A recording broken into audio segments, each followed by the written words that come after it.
Good day, sir.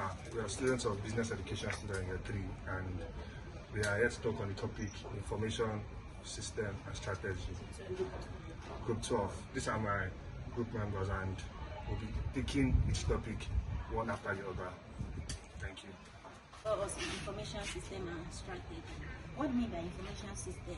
Information system is a group of data sets that ensure business operates smoothly, embraces change, and help a company achieve their goals. What are the data? The data are names, addresses, dates, and the ages of an individual.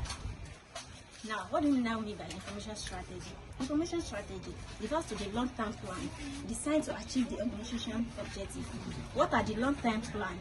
They are the vision, impact, the project, and the cost.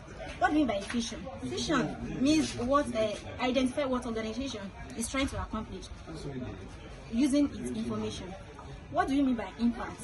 The impact means what organization their struggle, what they will use, the thing they will do to achieve the vision.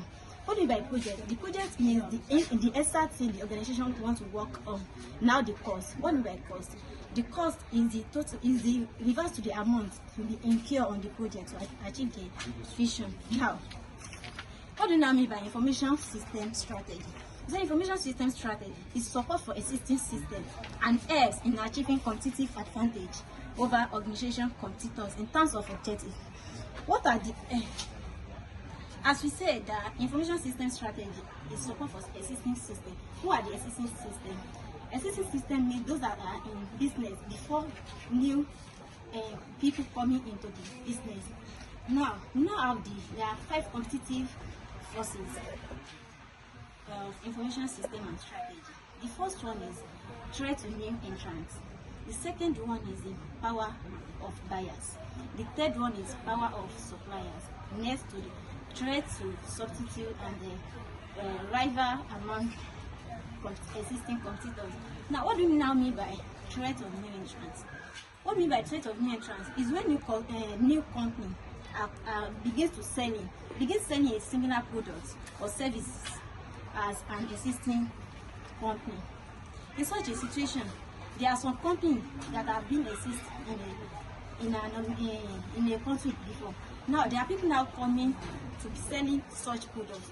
Now it's a threat. Reason being that the other companies that have been existing, they will be trying to know, and they will be looking of way to be unique, so that the new organization coming up will not reach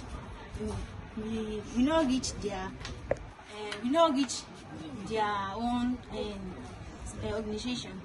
So that's why it's a threat. As we now said, the threat of new entrants. They say as there are more entrants of new company, the price for product becomes lower in order for them to compete for consumers. As many companies entering the organization, the country, people will now try to lower their price so that they will be gaining the more consumers to their organization. That's what I mean by threat to new entrants. The next one is power of buyers. What I mean by power of buyers? We said the buyers have the power in such a way that with the buyers, we are the one that will dictate for the company. In the sense that now there are many companies in our surroundings. As there are many companies in our surroundings, with the buyer, we just go for the one that is their price is not higher. In the sense that we are in there and their quality, their product is quality. So each company will now be looking for how they will be gaining more consumers. So that's why we buyers have power over the company in such a way that we look for the company that their product is of quality and also their prices is not higher. That's power of buyers. Now we have the powers of suppliers. What I mean by powers of supplier? As we have many organizations and those suppliers, the organization sometimes they go out and they have suppliers that do supply them the raw materials to produce the product. As they are having the suppliers to produce them to get them the raw materials to produce the product, let's assume now that we have 10 companies producing products, and we have like 3 suppliers supplying them the raw materials to be used for their goods. Now, the suppliers, as the supplier, we know that they have many companies patronizing their organization. Now they will now be increasing their products, so that as they are increasing their products, it's those that have capital that will now be patronizing the supplier. So that's why they said the threat of substitute and the powers of supplier. The supplier have power over the company, because the company don't have choice than to get the raw materials for their products from the supplier. The threat to substitute. What I mean by threat of substitute? What I mean by threat of substitute is that as we the consumers now, we go for is when a good has a close substitute in the market. What I mean by the goods has a close substitute in the market? We the buyer, we go for goods that are of same, that can satisfy that they are of same value. So like Milo and Bonvita now. Milo is cost, whereby the Bonvita is the price of Bonvita is lower. So and these two products satisfy same need. So we prefer going into one that is lower and of quality as well. The next one is rivalry among existing customers and competitors. The rivalry among existing customers and competitors is that the competitor, they will be looking for a way to be unique, to come out among the other competitors, like such as creating websites for their goods and go on to Facebook, to be telling people to come and patronize their goods. And moreover, they look for advertisements such as television, radio, so that their products will reach many people. Hi, my name is Oluwole Kamaldeen, and I'm here to talk about the external factors that affect information system and strategy. First, we're able to highlight some factors which are disruptive innovations, government policies. I'll start by defining what disruptive innovations are. Disruptive innovation refers to innovation and technologies that make expensive or sophisticated products and services accessible and more affordable to a broader market.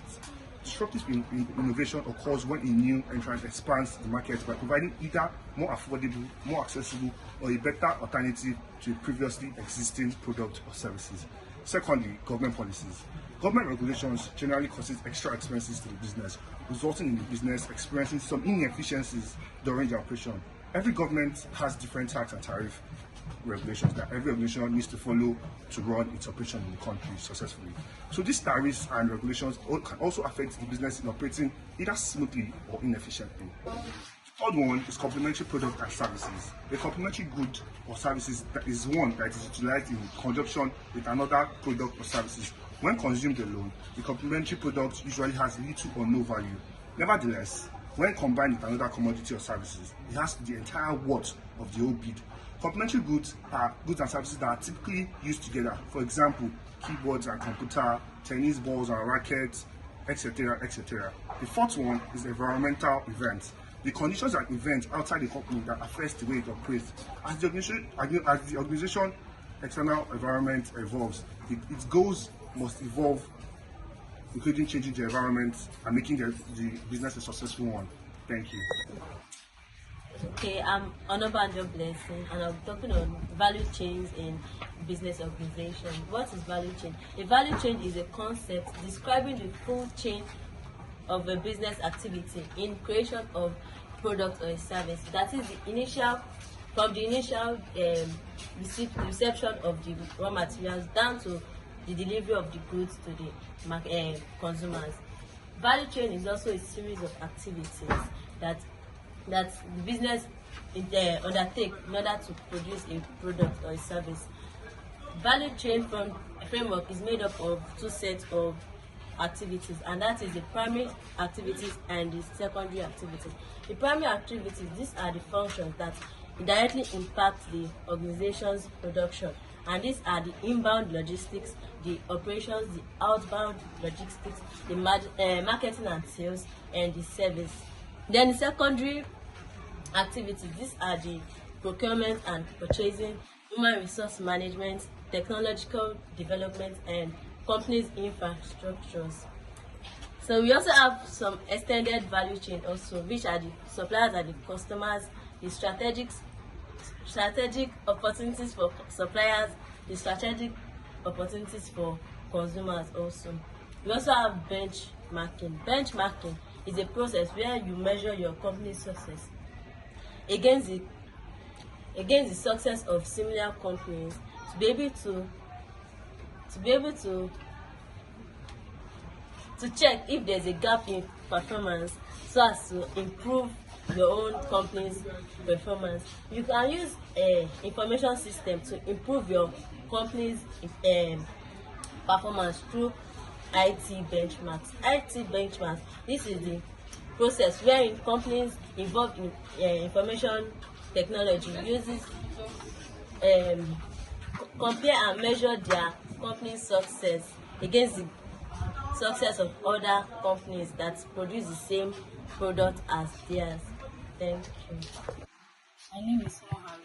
I'll be talking on business strategy. What is a business strategy? A business strategy is a master plan that the management of a company implements in order to secure a competitive position in the organization. It contains operation on how to satisfy your customers and also achieve the end desired objective of the organization. So what are the purposes of strategy? One of the purposes is to achieve effectiveness. Business strategy will be able to help businesses to achieve effectiveness in the sense that it helps them deliver and render their services efficiently to run their business. Then the second point is that it has helped us to perceive and utilize opportunities. Business strategy have helped us to be able to identify opportunities in the market and be able to do what? Harness it in order to achieve our objective as a business. Then the third one is to mobilize resources. Strategy is a long-term goal, it's a long-term plan that we can use to achieve our purposes. That means a step-by-step analysis of how your financial aspect of the business will go will help you to be able to do what? Utilize your resources efficiently. Then to command the situation, that's the last point, to command the situation. It has been able to help us to be able to bring the external factor and the internal factor together to balance and gain a competitive position in the marketplace. So we have 3 levels of business strategy. We have the corporate level, we have the business level, and we have the functional level. The corporate level, these are long-term plans that is being formulated by top managers. It contains the kind of business, the business line, the diversification, how do we do it, get into other businesses in order for our business to grow, the growth and the development of the business, and how to integrate other innovative styles to be able to make sure that our business is unique in the market. Then we also have the business level. The business level is being formulated by general managers in the organization. These general managers are those that convert the mission and the vision of the company into a concrete situation. Then we also have the functional level manager. The functional level, those are the ones that operate as the frontline managers or the supervisors. They operate in the operational level, the marketing level, production level. They help to do what? Make sure that the activities along the production period is being done effectively in order to do what? To improve the growth of the business. Thank you. Hi guys, my name is Kudus Abayomi. I'm going to talk about rules of information systems. Its role is to support key aspects of running organizations such as communication, record keeping, decision making, data analysis, and more. Companies use information systems to improve their business operations, make strategic decisions, and gain a competitive advantage. Information systems typically includes combination of softwares, hardware, telecommunication networks. For example, an organization may use customer relationship management systems to gain a better understanding of its target audience, acquire new customers, and retain existing clients. This technology allows companies to gather and analyze sales activities data, define the exact target group of a marketing campaign, and measure customer satisfaction. Examples of software include Office suites, graphic softwares, web browsers, and the likes. Hardware components includes monitor, motherboard, CPU, and the likes. Thank you very much. In conclusion, information system and strategy have been able to help businesses to harness their potentials and gain a competitive position in the business market. Thank you.